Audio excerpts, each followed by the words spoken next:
Yeah, ladies and gentlemen, warm welcome for this week's lecture. And as promised, we go now into some applications week by week, another application ranging from pressure monitoring up to whatever, taking videos outside the body, making the blind see and the lame walk. So different aspects with different sensor modalities and different challenges. Today, it's about pressure measurement from the inside of the eye. And if you suffer from increased pressure inside the eye, this is called glaucoma. And therefore,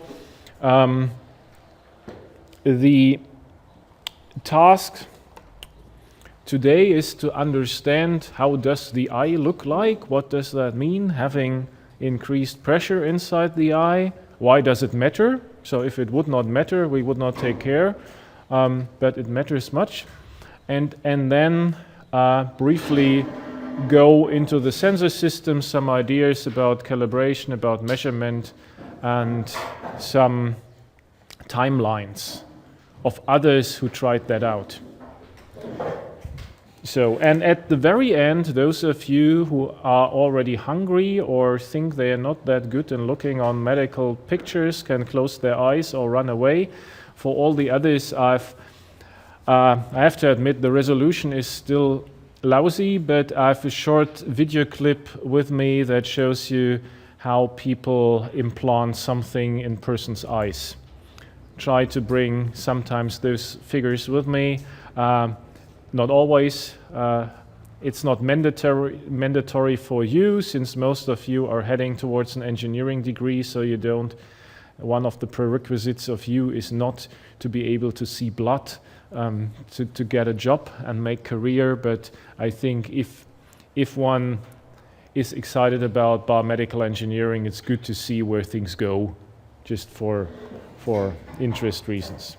So, the outline for today. First, the description of the disease. Why is that important? What's about the anatomy of the eye? And of course, we could talk the whole semester over the anatomy of the eye, and I always try to cook that down really to those points that are relevant for the disease and the sensor that we're talking about. I want to give you an overview what state-of-the-art diagnostic techniques are. It's sometimes really exciting to see where technology is in medical engineering and in treatment and in diagnosis at your ophthalmologist around the corner. And then measurement things and some kind of dissemination remarks about company approaches and pros and cons of that. If you have questions, always interrupt me. I'm happy to answer. So it's better to ask immediately than to ask later on and you lose track somehow, right? First of all, I make very huge detours around the German words for those diseases because I cannot remember them correctly. In English, we have glaucoma for increased pressure and cataract for opaque lenses. That's perfectly fine. That's all around the world, except Germany, where we call them grüner Star for glaucoma and grauer Star for cataract. And I have no idea, first of all, why we take those birds' names for that, and secondly, why they are green and gray. So if you don't mind, I would stick to glaucoma and cataract, otherwise I get lost with the colors of those things there. So, glaucoma. It's a disease of the eye or a disease related with the eye, and it's an increased intraocular pressure Increased pressure means 21 millimeter mercury. This is an important number. You don't have to remember that number in Pascal. That would be the international standard unit, but in ophthalmology, it's millimeter mercury, and 21 is the important number. I mean, if we talk about sensors, it does not matter at all, because the sensor output will be something technical like a voltage or a capacitance or a resistance. Now that will mean you would need anyhow at least one line in the source code that transfers, or an equation that transfers your technical number into a number that is relevant for the patient or the general practitioner or whomever. So it does not matter if you have one line of code or two lines of code that take whatever transition from Pascal into millimeter mercury or pound per square inch or whatever your best friend wants to have there, right? So why is this important? Well, this glaucoma thing is one of the leading causes of blindness worldwide. The leading cause is still caused by bacteria in the birth canal when giving birth to babies, and this can be treated with silver chloride paste. So very easy thing, low cost. That's more about education and immediate treatment, but not about technology, right? So there are a lot of things that can be done without the need of really high-end electronic wireless systems. Here we have in Europe a prevalence of 2% of persons older than 40 years of age, and the World Health Organization estimates over 70 million persons worldwide. Talking about the prevalence, there's a lot of difference in different regions on Earth. So there are regions on Earth, groups of persons from a different ethnic that have, for reasons that are somewhere buried in the DNA, a higher prevalence than other regions. And that will mean you have to look for those differences. And we will see other treatment options here where those diversity over the world is very important for the measurement itself. Here it's about the prevalence. We will see later on, if we try to look through the skin to investigate components of the blood, that it depends what color your skin has. And saying that, and if you look around the classroom, you can imagine that you cannot just use a one-point measurement if it goes to the color or if it goes through the skin, but that you have to consider different absorption rates, different colors somehow in the measurement system. And this is sometimes really tricky, not to identify, but sometimes to communicate.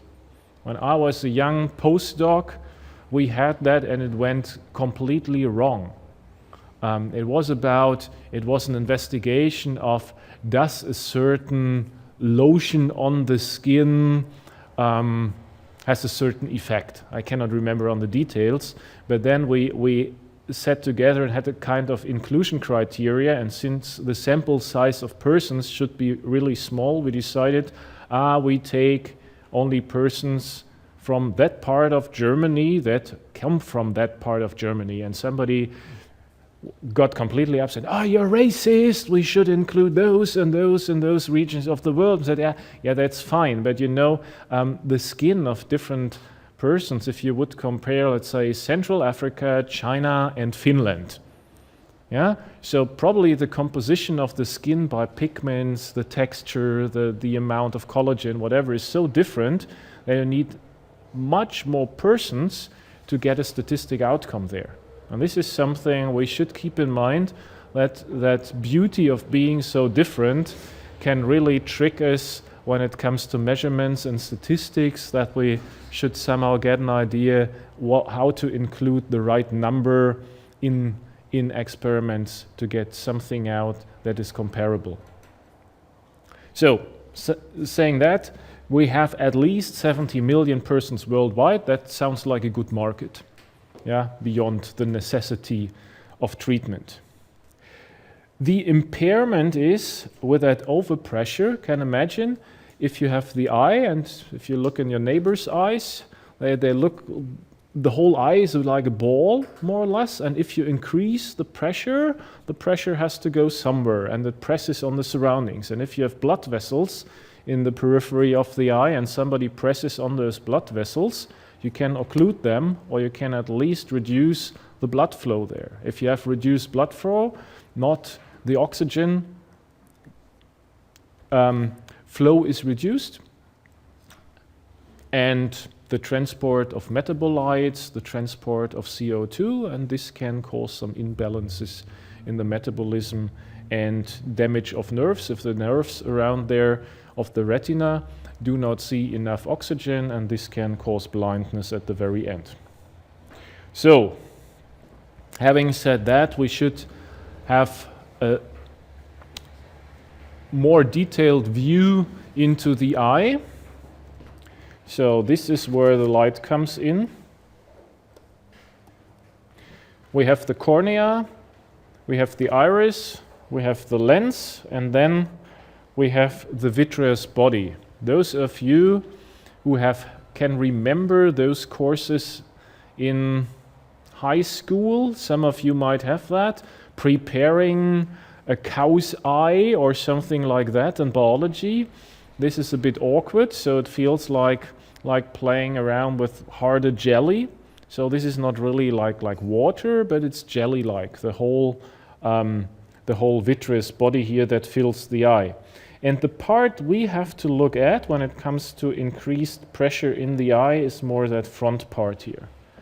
And the front part is also called the anterior chamber. Anterior is the technical term for front in medicine. So we have posterior, that's the backyard kind of thing, and anterior is the front part.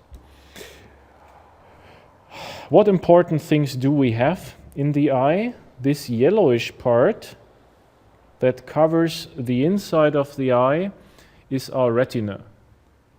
This is a highly dense area in which nerve cells are that have the task to transform light information into electrical potentials and make us see.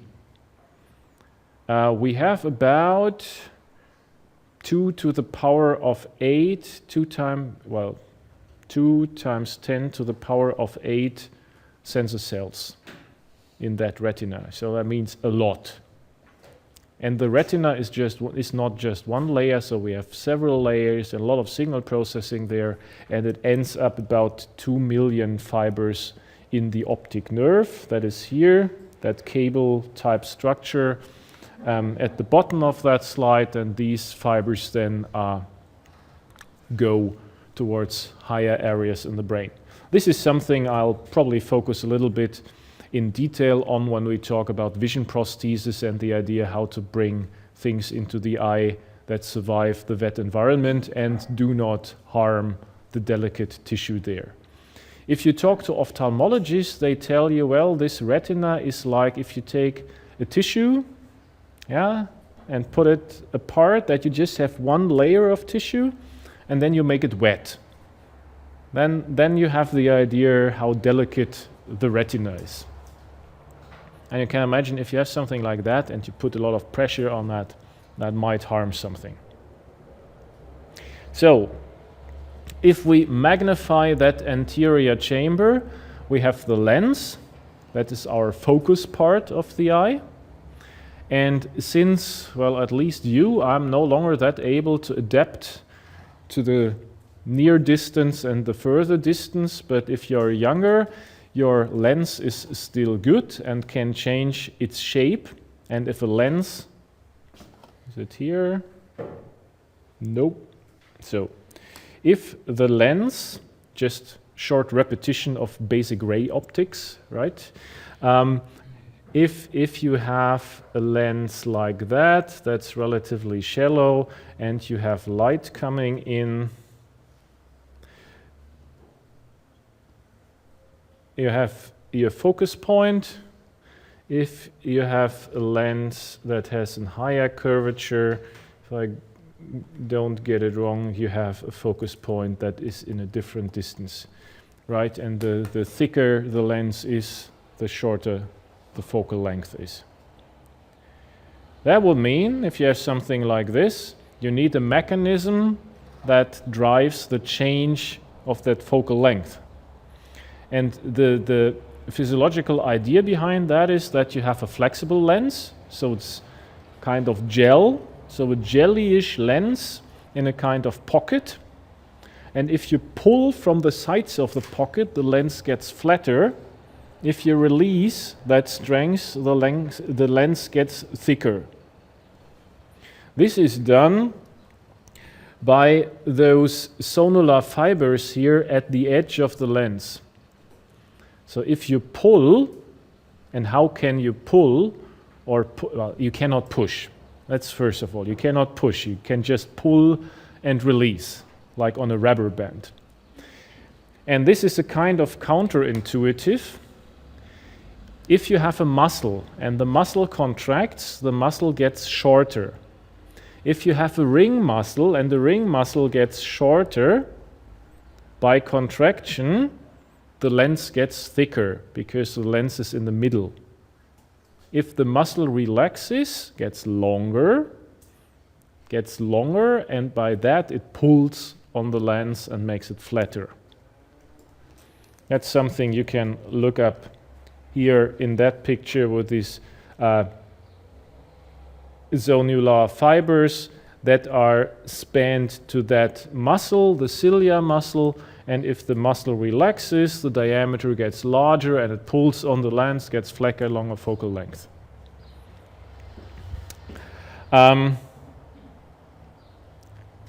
Right.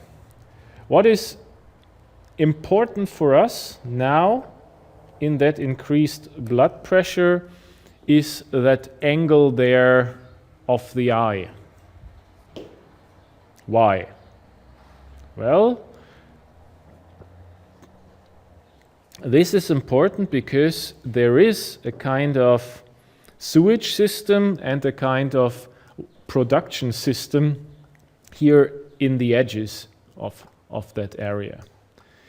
And if we analyze the water of the anterior chamber, that's called the aqueous humor. It's a watery substance, but it's thicker than water. And we have nutrients like proteins, like ascorbate, and like glucose. And this is the first hint to a second disease.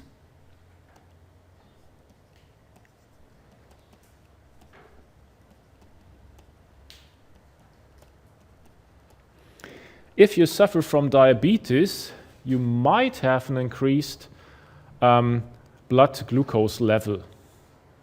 And if you have more glucose in water, in not very technical terms, the water gets thicker. And glucose is sticky, as you all know, when you spill Coke or whatever sweet, juicy lemonade, somewhere it sticks, right? So if we have a change in the glucose level, that can change the thickness or the property of that fluid. And this fluid fills the space between the lens and the cornea. That means that space.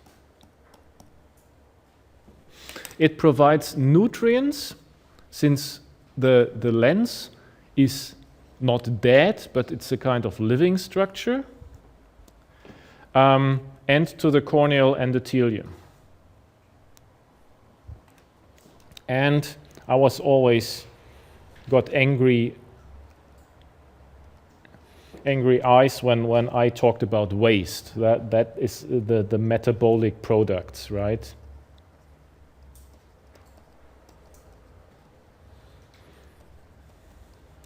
If you have a living cell, there's metabolism. The cell needs certain agents. It metabolizes those agents, and you have other agents that you should carry away.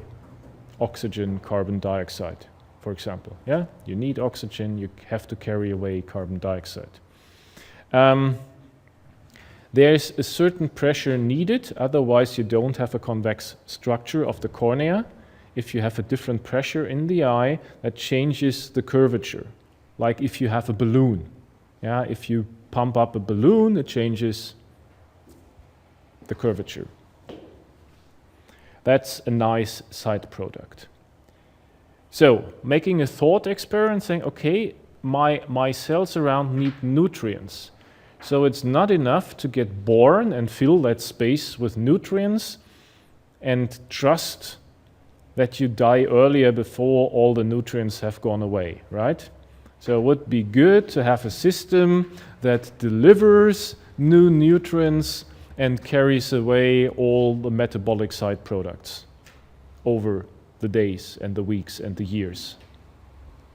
And this is indeed done in that area. We have here, into that structure, a production of fluid or an inlet, talking technically. So it delivers all what you need. And to maintain that kind of constant pressure in the eye, you need a sewage system. So you need a drain. The drain is here. And there's a narrow cleft between that production system here around the iris, and there's that Schlem's canal as outflow system. And if the fluid goes in there, then there are some blood vessels around, and by diffusion, all the products are taken away. But that would mean if you secrete that amount of volume and the drainage system does not work properly, there's more inlet than outlet. And if there's more inlet than outlet, then you create an overpressure. And if you have an overpressure, there's a cascade, so the pressure presses on the lens presses on the vitreous body, and the vitreous body presses on the retina, and there are blood vessels behind the retina, and the sclera around the eye is the toughest skin that you have there, and therefore the pressure is more or less directly transferred onto your blood vessels. If they get occluded, then oxygen does no longer come in sufficient amount to the nerve cells in the retina, and they die. So long chain of courses and interactions in between. Important thing, since I'm pretty sure that I have to discuss in 2 to 3 weeks with half of you what I've said and what I did not say, it's the same thing now over 10 years. The main thing is the drainage system here. If the aqueous humor does not properly drain, then this increase of pressure occurs. It's not that much that a miraculous force produces more aqueous humor. It's that the drainage system is blocked. And if this is blocked, then we create overpressure in the eye. The possible reasons for that is that there is a deposition of proteins. And that's in most of the cases, there's a deposition, things clot together, diameters of the outlets get smaller, and this leads to a misbalance between production and drainage. There are also other options that you have some injuries there. for whatever reasons, but it's mainly the clotting that produces that overpressure in the eye. So, what does that mean?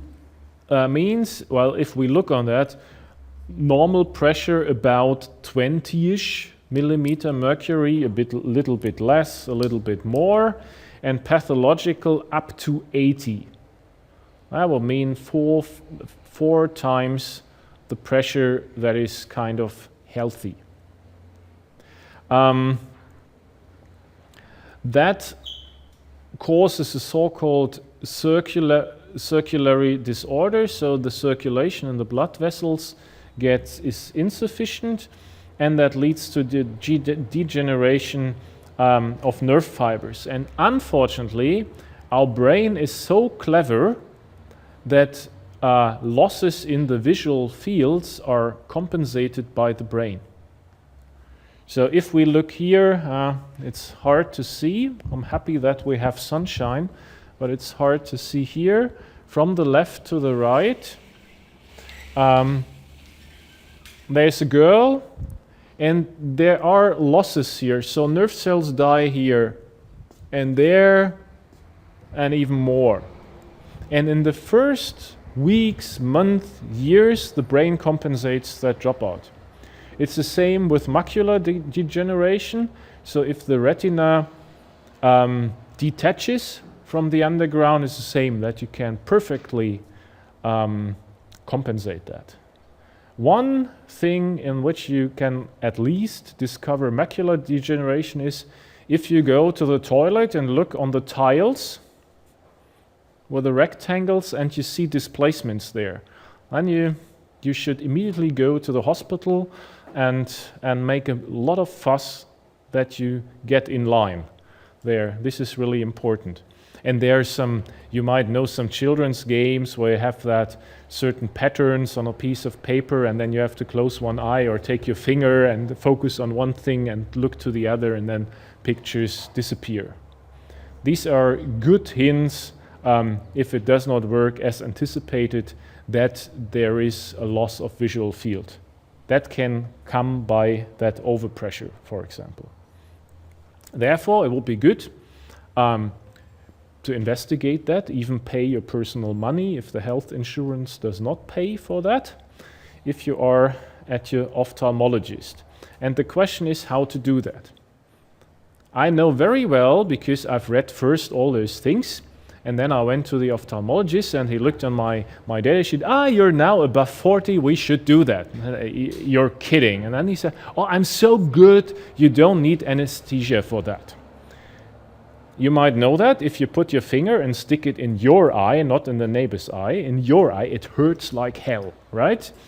And if now your ophthalmologist comes and I put you something in your eye, it's like a finger, I stick it on your eyeball and it doesn't hurt.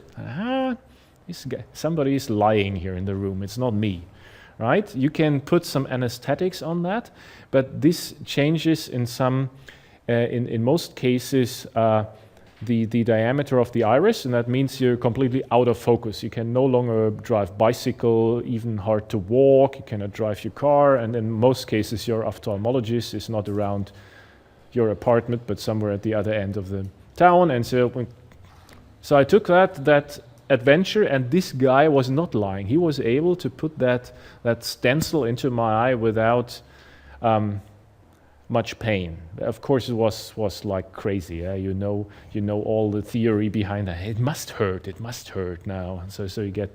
But why I'm telling that is, if you get nervous, if you are afraid of something, of course your blood pressure changes. That's a natural reaction from our autonomous nervous system. That was set up to let us survive in dangerous situations.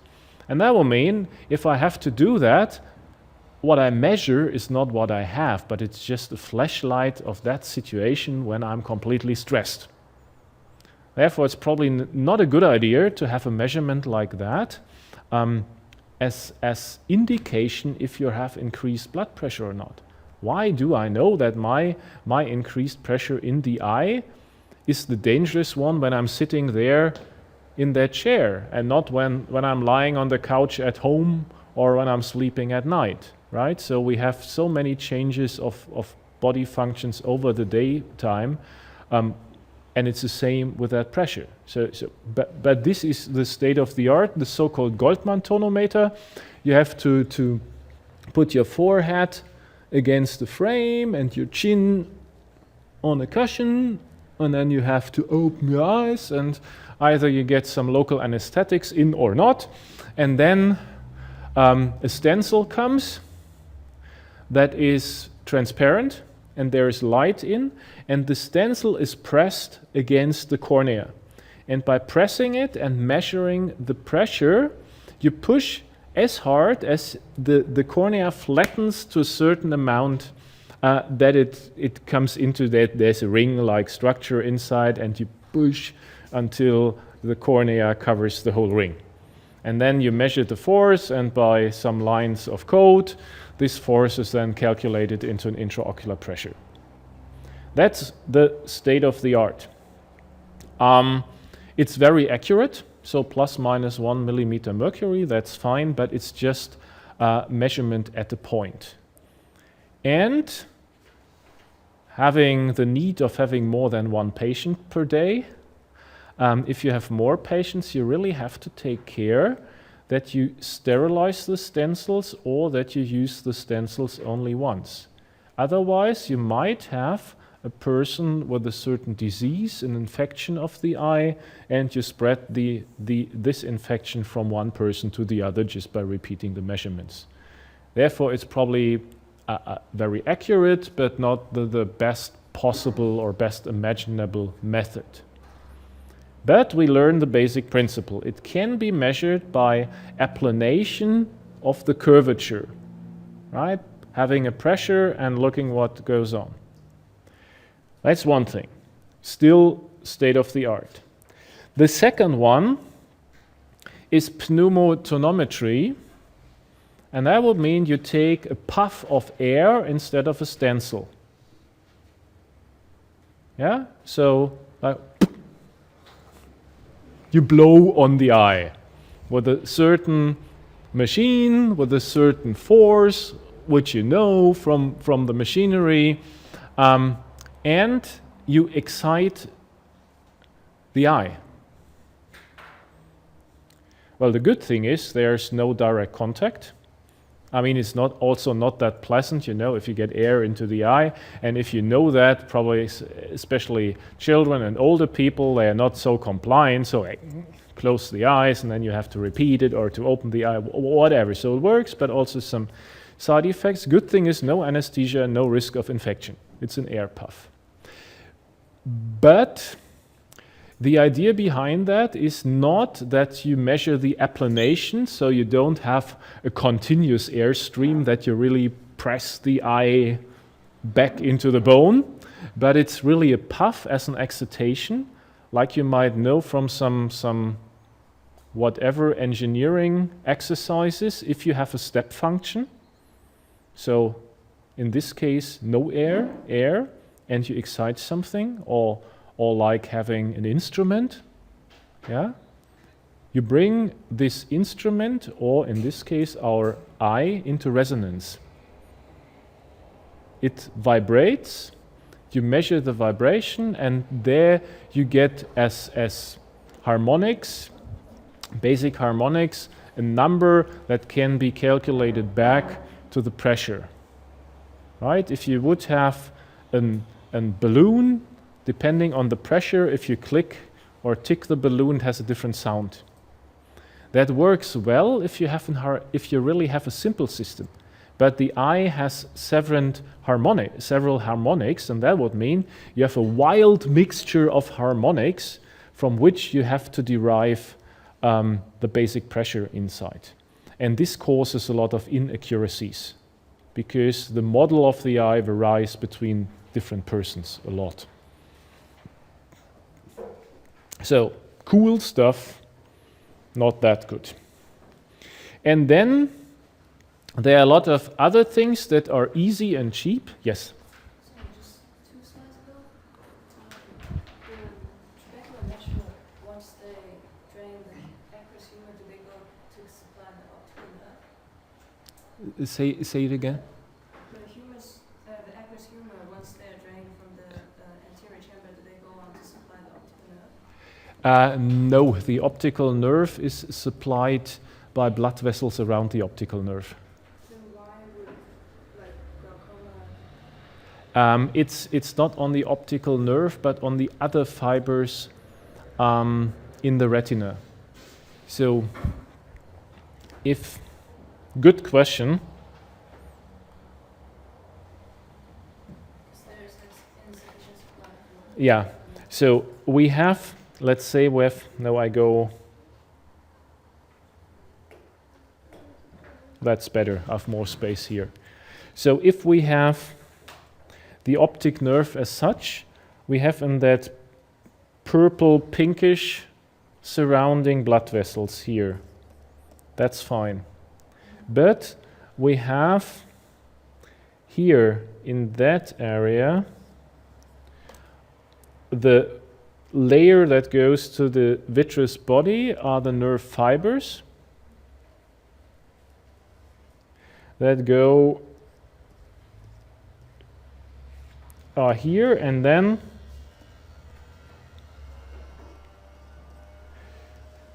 we have a lot of other nerve cells below that, about 5 layers, and then we have the rods and cones.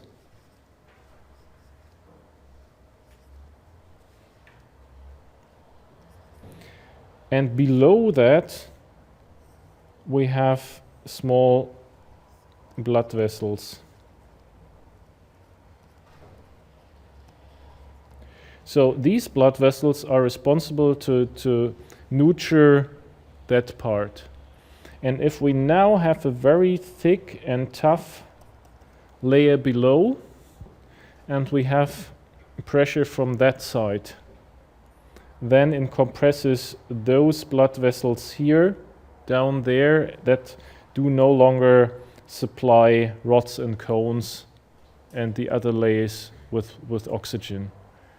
The fibers can be, in the worst case, the fibers could be supplied over whatever support from the optic nerve, but not the other layers below.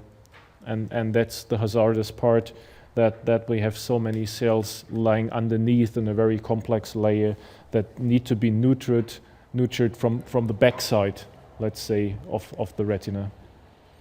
The distance from the anterior chamber to that part is about up to 16, 17 millimeters. That's much too long for supply. Okay.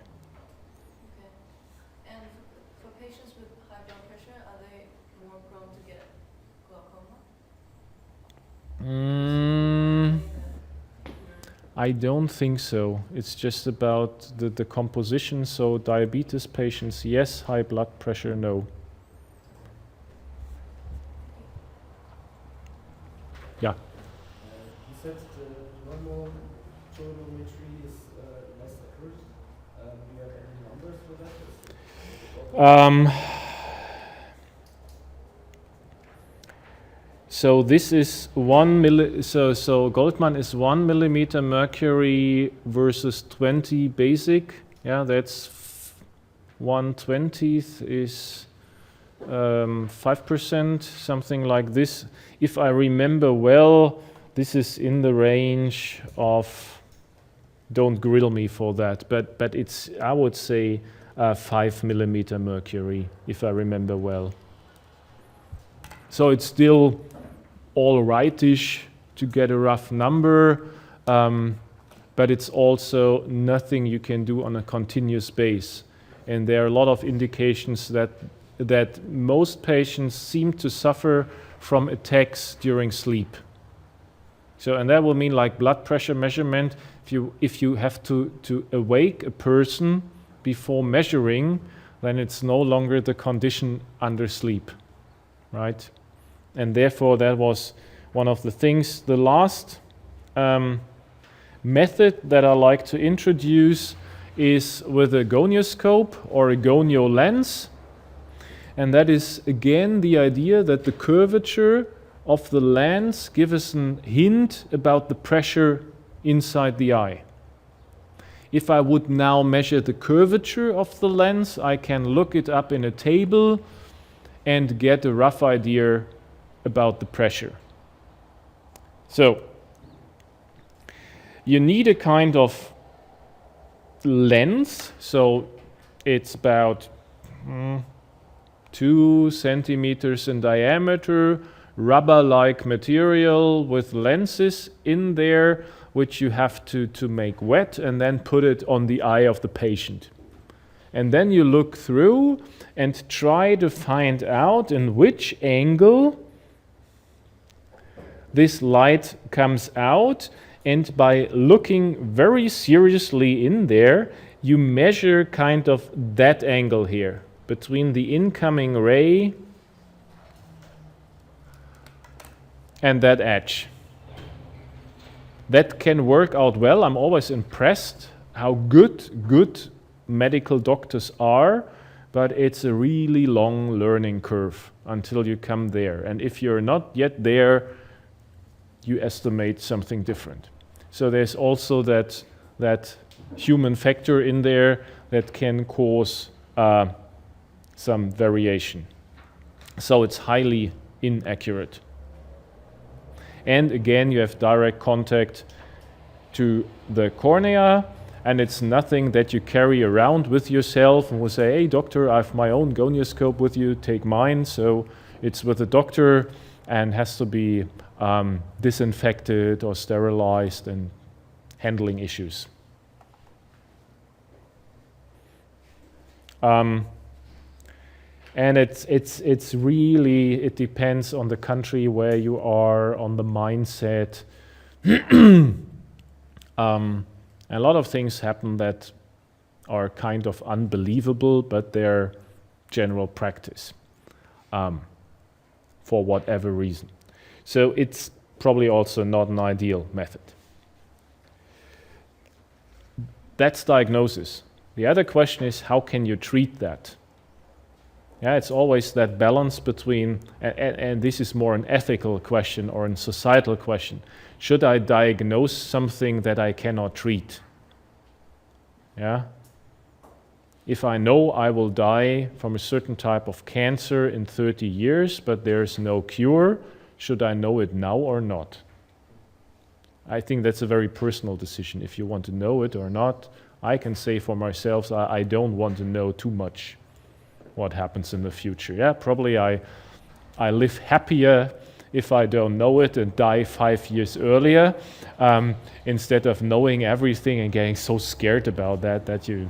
But this is really a very personal opinion. So nothing like say everybody has to behave like this or that. But I think the voluntary decision is a very important issue. That person should get there, that he or she can still decide, I want to know that or I don't want to know that. So what can be done? Standard things are eye drops with pharmaceuticals in there that either decrease the aqueous humor production. That's one option, but if the problem is in the drainage system, it's not really going to the root cause why this happened, but it does just something that you are better, right? Or to increase the drainage system by relaxing the blood vessels. Then you have a larger flow because of a larger diameter of the blood vessel. So for example, taking a combination of adrenaline for that issue and beta blockers for decrease in humor production. Your question with the increased blood pressure goes probably in the opposite direction, because beta blockers are used as treatment options when people suffer from high blood pressure. That will mean if people have high blood pressure and get those beta blockers, a secondary effect could be that the secretion of aqueous humor is reduced. So as a side effect, yeah, nothing you want to have, but something that could happen. You can undergo laser treatment. So that means if somebody says, your meshwork might do this or that. You can shoot with a laser on that and just burn it. Yeah, very famous. Laser treatment in the eye is now something that's done on a daily basis. Or doing it surgically, that an eye surgeon takes a small knife and cuts around in your eye. If something happened with your nerves around that, there's no option of treatment. If the nerves, well, there are rare things, but there's no direct way, because if you have nerve damage in the face, the nerves degenerate, and something that is no longer there can no longer support the function. Yes? You said about beta blockers and the side effects. So the side effects of the beta blockers are like lower eye pressure. Kind of. Could be. As said here, because if you decrease the humor production and the rest stays the same, then you have lower eye pressure. But then if you have higher blood pressure, then it will be harder for the drainage to happen. Yeah, it's not a linear system, so you're right. So if there's can play a lot of thought experiments there, what could happen? And in those treatment options, it's always a risk-benefit assessment. So what is the primary thing I want to treat, and can I tolerate the side effects? In the best case, the side effect that you get is good for something else. If you would have high blood pressure and diabetes and glaucoma, then it might all go in the right direction then. But this is something that you might have experienced with your parents or grandparents or other relatives. If you suffer from something and you get a wild cocktail of 5 to 10 pills, there are sometimes some side effects that the doctor did not consider. And this is then really wild. Sometimes if you treat something and you do not consider what the mixture of substances mean, and you end up with a blood pressure of 40 to 20, for example, that is not really compliant with an active life, right? Normal values are 120 to 80, so that means you're halfway dead with 40 to 20, so you completely collapse. And then the question is how to get that back to a regular level without overshoots, and so it's really complex there. So since we are in medical devices and not in a pharmaceutical course, I don't want to go too much into detail of those pharmaceuticals, but want to show you some options that have been invented there to treat glaucoma and to measure that. First of all, the treatment, I decided, since I had once a year where some people got a little bit weak, I show you the video afterwards at the very end, right? So that those of you who are not that happy with it don't have to close their eyes in the meantime. So one idea is, if I have, and this is a very straightforward kind of stupid idea, but it works. If I have overpressure in the eye and the drainage system is occluded, I implant a new drainage system. Idea, not that bad, but thinking twice, difficult. Because you have that occlusion because your aqueous humor is thicker and more sticky. If I now implant a technical system that is first of all a foreign body, where the body says, alarm, there's something in there that does not belong there, and I have a sticky, sugary fluid there, I think it sounds like this is a good starting point to occlude the technical system with the aqueous humor. And that could happen, right? The system as such is a tube. It's a tube that's stuck into the eye in the anterior chamber. And if there's too much pressure, the pressure presses the fluid into the tube. There's a kind of pocket here where the fluid is collected, and there's somewhere a kind of hole, and then the fluid drops into the body and then gets resorbed. That sounds weird, but it's one of the standard systems for many other things. For hydrocephalus, if you have increased brain pressure, for example, there's also an open ending somewhere here in the belly, and we hope the best that diffusion takes place and everything's resorbed again. As in many cases, and this is important to know if we come from the engineering part to treatment options, those technical things are quite often only allowed if all of other treatments, surgical and pharmaceutical treatments, failed. This is true for glaucoma. This is so far true for epilepsy. It's true for Parkinson's disease, where electronic implants are eligible only after a certain period of torture and suffering with pharmaceuticals. In epilepsy, for example, you're eligible for surgery. That means a piece of the brain is cut out. Well, that's a serious procedure, no question. After 3 failures of drug cocktails. And in epilepsy, you normally get about 3 different drugs in a certain composition. And I experienced that in the neighborhood with friends of us where one had epilepsy. That person was out of order for 3 to 4 weeks when a new medication jumped in. It was like you saw that person on the street, and, hi, hello, and so completely done, completely cognitive switch out.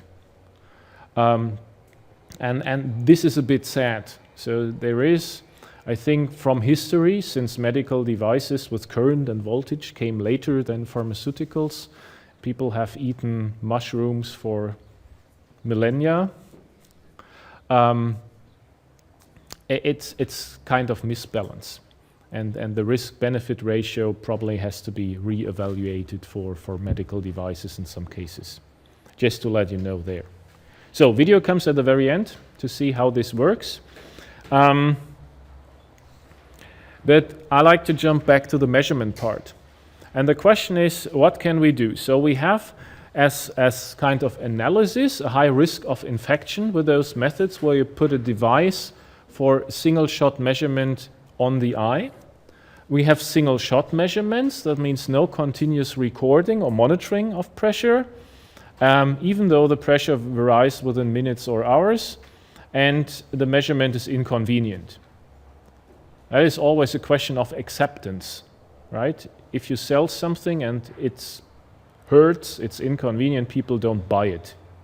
Yeah, and if people don't want to have it, they don't put pressure on their local doctor, and they don't put pressure on the health system. If there's something that they want to have, they can build up pressure, as we learned last week about approval procedures. So the patient does not have direct access to play around on some buttons or screws, but the patient can put some pressure over the government, the health insurances, the general public into the system to change treatment options and reimbursement. And you have to stay overnight in the hospital. And this is where economy comes in. You know, that means one patient blocks a bed for at least 24 hours. And that costs money and personnel. If you can do something that takes less efforts there, you can save money by paying probably more at the beginning and paying less afterwards, so to balance that out. And this is something that has to be communicated to the general public, because people just see numbers. They see, oh, that device costs 10,000 euros, but they don't see that you probably spend 10 or 5 euros a day on medication. And if you then calculate 5 euros a day by 365 days, whatever, then the number is quite impressive if you survive for 10 years. Yeah? So it's really worth calculating a little bit to see, can this be an option, and can this option be even cheaper?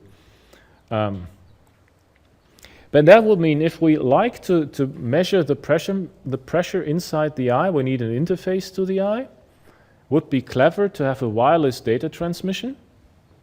Now you don't have to connect cables that stick out the skin. That's always an entry port for infections. It could be integrated in a contact lens. That would be beautiful because a lot of persons are wearing contact lenses, so nothing new. Or in very serious cases, could be also be an implant. The question is, would you go into a hospital to get an implant just because of glaucoma? And most patients would say, no, I never do that. But I have to tell you a second story. At least 50% of those patients who suffer from glaucoma also suffer from cataract. That means their lens gets opaque. And this is now a standard operation. It takes 20 to 40 minutes if your lens gets opaque at higher age to get a kind of plastic or rubber lens implanted. And when this development of such an implantable pressure transducer started, it was the point where one of the ophthalmologists was already implanting those lenses in cataract surgeries on a daily basis, whatever, 20 a day or something like this. And his idea was, well, if I have to replace the lens anyhow, why not implanting one that has a pressure transducer in? So it's not something that goes on that single disease, but if you have to replace the lens, why not taking one with a pressure transducer in those patients who have a prevalence to become glaucoma, for example. That's one of those wild stories where I know both of them who tell the story, who were involved. They were stuck on a train ride, an ophthalmologist and a microsystems engineer, and they were in the same coach, and then they started to talk to each other, and since they were stuck over 3 hours, they came out with a patent application about that implantable pressure transducer. Even though it might not be true, it's a good story, you know. So what is all about? It's about an implant that needs an internal part, and a lot of lenses are made out of silicone rubber, polydimethyl siloxane, PDMS. So the idea was, can we implant something in PDMS, in silicone rubber? That is a sensor, and we need an external part to get the data. Standard principle is wireless transfer, and still now, I write it down for you. That's one of my thing I learned once, and now I'm using it. Sorry for that. PDMS is polydimethyl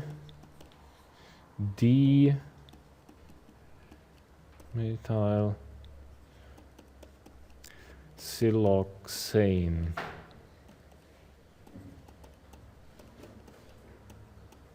Silicone rubber. That stuff what you put in your bathtub between the tiles and the tap.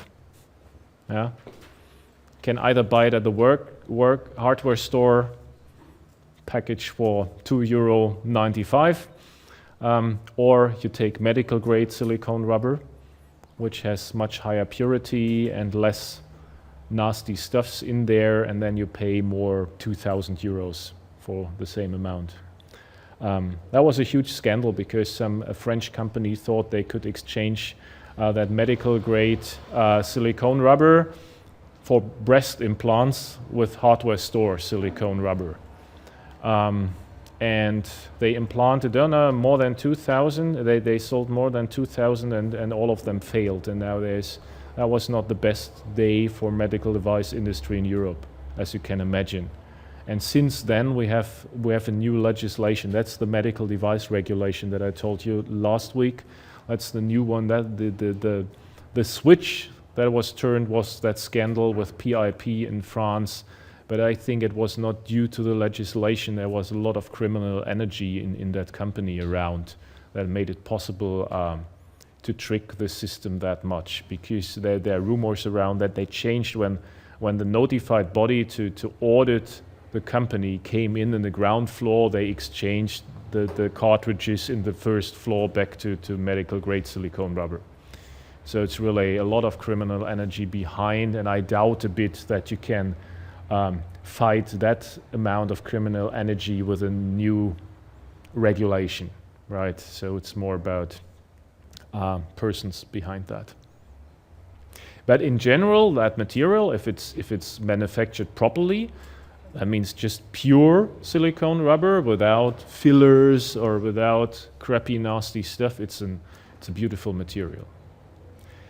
One important thing, very important, and please spread that word. Silicone rubber, silicone, is in German Silikon. Silicon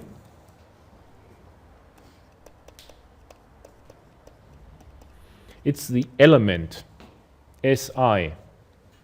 That's in German Silicium, and that's for electronic chips.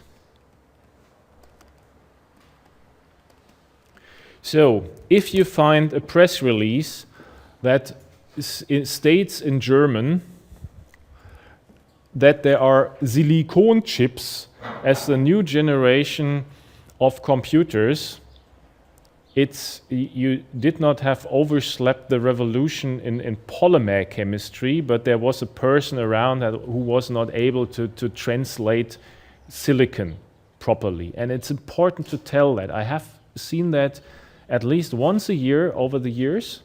I mean, if it's in the Bild Zeitung or in the Guardian or whatever, it does not matter that much. But if you find that in scientific articles, it's really hard to get that rumor erased. I had it in my early days when I was in a retinal implant prosthesis project, and the US group, for me it sounded like a guy from Texas talked to a guy from the East Coast, and they did not understand their own language. Yeah.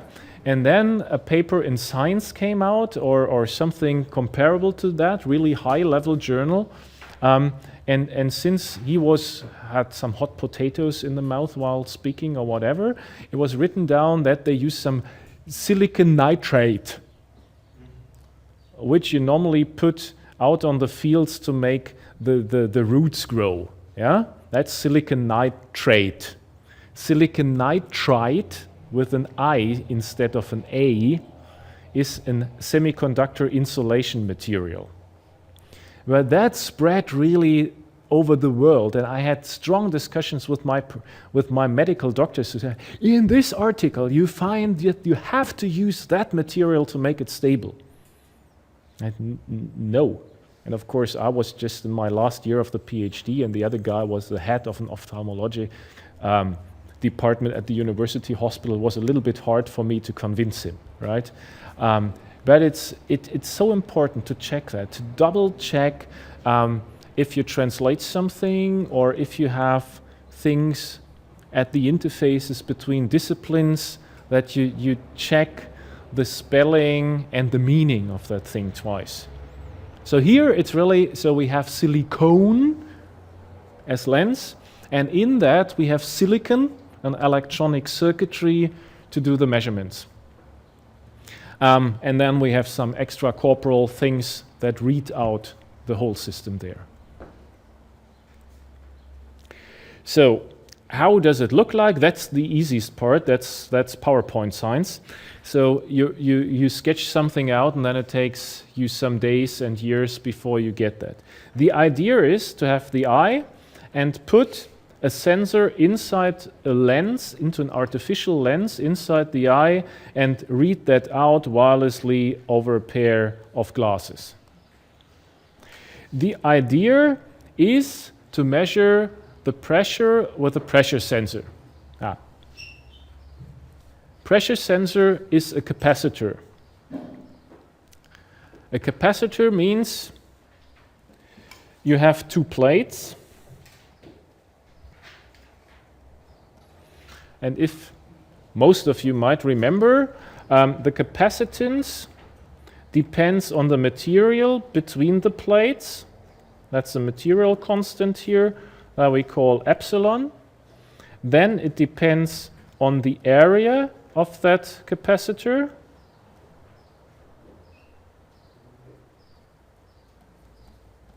And the distance between the plates. If we now vary the distance between the plates, the capacitance varies. In micromachining, we make those capacitive pressure transducers such that we have one side that is solid, rock solid substrate here,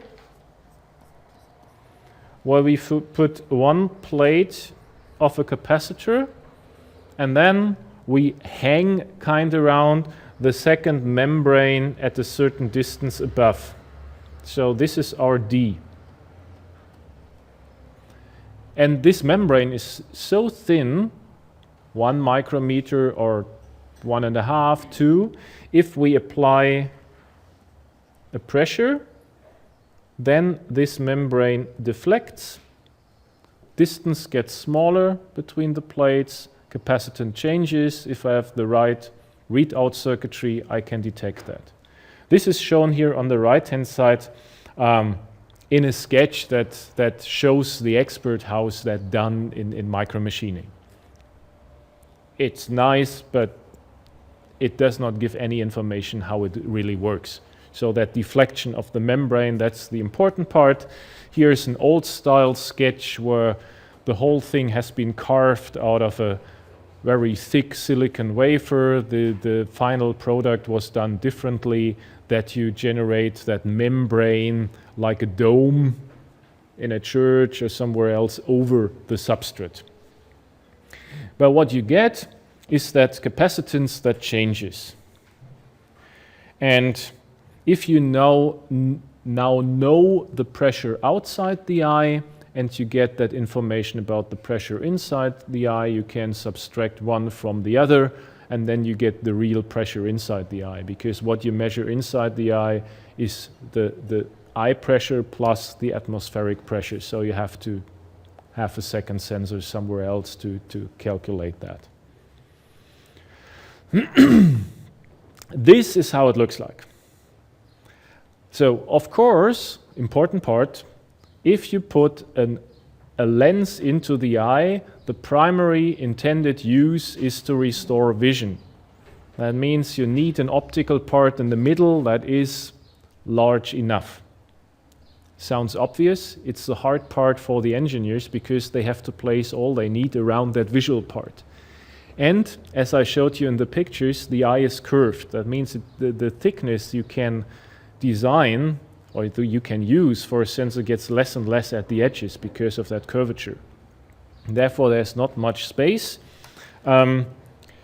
There's here your sensor part, the functional part in the middle, and what you can read here is the name of the institute that worked on that, was on the Aachen University of Technology, RWTH, and IWE1 is Institute of Materials of Electrical Engineering.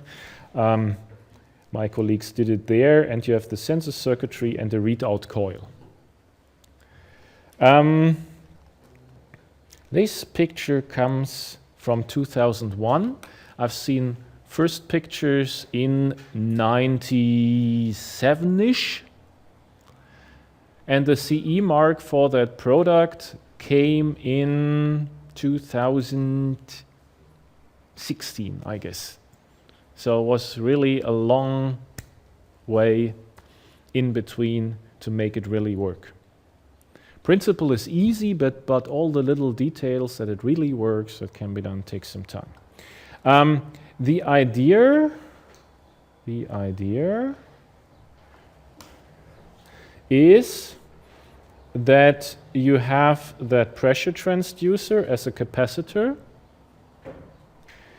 You will definitely have some resistance here from all the wires that you need for the coil. And you have the coil. If you look on that, well, and you look in some textbooks and compare, this is a resonance circuitry, and that means it resonates, gets a known frequency, and you can use this as a kind of transformer for wireless transmission. Having all those C and L, R is more or less for attenuation. You have the square root of 1 over LC as resonance frequency. If this capacitor changes here,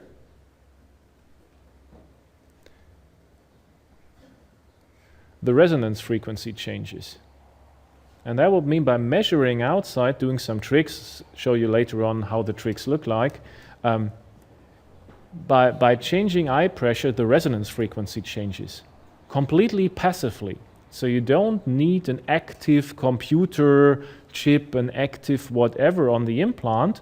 If you, well, later on they included something, but from the basic idea, you would have a passive resonator circuitry that can be read out from the outside. That was the beauty of that idea when it started in the early days. Challenge is the size. So in the optical part should have a diameter of 7.7 millimeters, and the outer limitation of the human eye is 10.3 millimeters. That means you don't have so much space, right? If you have something where somebody tells you this is your space that you have, and the outer diameter is here 10.3, and the inner is 7.7, then it really comes to limitations in engineering. I guess, if I remember well, maximum thickness was less than 2 millimeters of components. That works out if you have silicon chips only. If you have to buy some capacitors or resistors, then you soon come to limitations. At the end, it was done all with micromachining techniques and went out well. So coil was only 20 microns thick. They had a transmission frequency in the middle of megahertz, and the material was gold, because gold is also non-toxic. So then you have another material. If something goes wrong, it's at least non-toxic. Yeah. Question was, how does it work? And these are now some graphs that show a little bit some measurement data. So if you have a pair of glasses in front of your implant and you move your eye, you change the angle between the implant when the eye moves and the goggles. So does it still work? Does it still work if I have different face shape and the distance between the eye and the glasses is different, for example? These were those things. And the last question, that was a tough one, was does my pressure transducer still work if I put silicone rubber around? Because silicone rubber, if you touch it, it feels flexible. It's not. It has a different, it looks like, but the transfer characteristics are really tough ones, let's say. So there is just a linear shift here. Sensitivity is the same, but you have to recalibrate your sensor after packaging. And that was the good outcome here. That was with the pressure transducer, capacitive one. Another approach was with a strain gauge. So if you have a piece of metal integrated in a contact lens and you bend the contact lens, you pull on the metal. So that's here the strain gauge, and this is based on the resistance. If you have a resistor, and this is a metal rod, and you pull on the metal rod, it gets longer, and the area gets smaller. That's the principle of a strain gauge. You pull on that, you change the resistivity, and you can measure the resistivity. And they started, and if you put that on a curved contact lens, and the lens is fixed by tear fluid on your cornea, and the curvature changes, then there's a little tensile strength in the material. So it must be very thin that you can measure that. And if you do that, you can get that out, and they thought it's a good idea first to start with a cable to measure that without taking so much effort on the wireless system. And they did that. 2004 is the first publication on that, and could measure the pressure by the shear forces here. Did some in vitro experiments. That's always nice to see that. So a lot of things around where you can mimic normal situations, so with a lot of crappy stuff around, but it worked. And it was even relatively fast, that you can follow the eye pressure.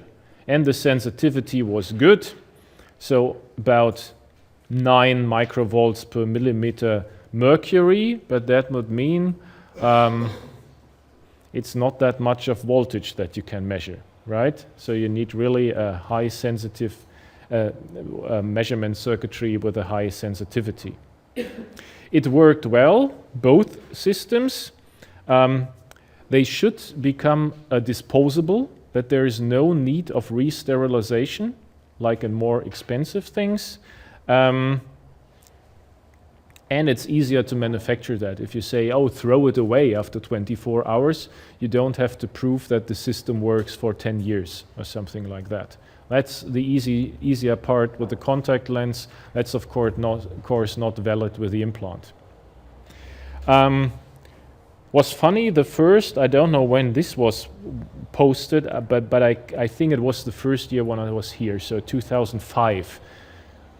The system was already advertised as being close to the market. But then it took a long way. In the meantime, there were really nice pictures on the internet, but they popped up and they vanished after years, and I think it was 2 years ago, now commercialized as Sensimed trigger fish, that it really worked after a decade after scientific publication. And that's one of the take-home messages. Average time between idea and CE mark is more than 12.5 years. If you know what you do. If you don't know what you do and you run out of money, it takes longer. That's the same. This is now commercialized by Implandata. Implandata. CE mark around 2016, if I remember well. So also it took ages. Right. This is how it looks now. Still similar to the original idea, but a lot of money and manpower was put into the details that it really works and can be implanted. And this is how it looks like. Always have to smile if I see those first designs or the later designs. You never know who stole by whom. So this looks a little bit like Star Trek. And this is thing, if you're interested in that goes on over centuries now. If you look on the early Jules Verne literature on submarines and rockets to the moon, and look on the first rockets and submarines that have been realized, I'm pretty sure that those engineers have all read the literature. So all the novels, and I think it's similar if you read science fiction literature and work in that field, that some ideas go into the design of those devices. Yeah, with that, I like to summarize and close. And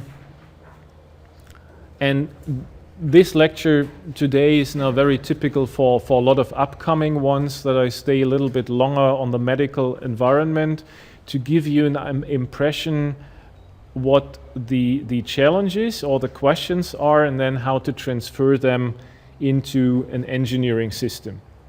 I will not stick too long on basic principles there on engineering, except when this point of view is different to the let's say, the usual one that you have in engineering.